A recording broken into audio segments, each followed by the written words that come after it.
ആവർത്തന പുസ്തകം 8-ാം അധ്യായം 2-ാം വാക്യത്തിൻ്റെ അവസാന ഭാഗം. നിന്നെ ഈ 40 സംവത്സരം മരുഭൂമിയിൽ നടത്തിയ വിധമൊക്കെയും നീ ഓർക്കണം.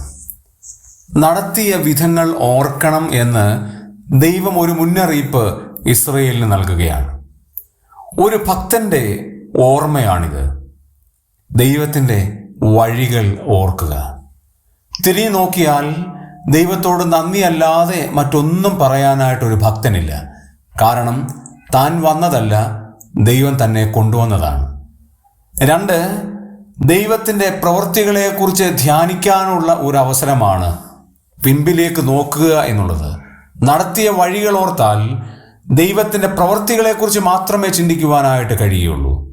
3, മരുഭൂമിയിൽ അവരെ 40 വർഷം നടത്തിയത് ഓർക്കണമെന്ന് പറയുമ്പോൾ ആ 40 വർഷം ദൈവത്തിൻ്റെ കരുതൽ ഏതെല്ലാം വിധത്തിൽ ആ ഇസ്രയേലിൻ്റെ ഓരോ മക്കൾക്കും അനുഭവേദ്യമായി. അവരുടെ പ്രയാസങ്ങളിൽ, ദുഃഖങ്ങളിൽ, വെള്ളമില്ലാതെ വന്നപ്പോൾ, വെള്ളം കയ്പായി വന്നപ്പോൾ, യുദ്ധത്തിന് ആളുകൾ വന്നപ്പോൾ, പരാജയങ്ങൾ വന്നപ്പോൾ ദൈവം അവരെ നടത്തിയ വിധങ്ങൾ ഓർക്കണം.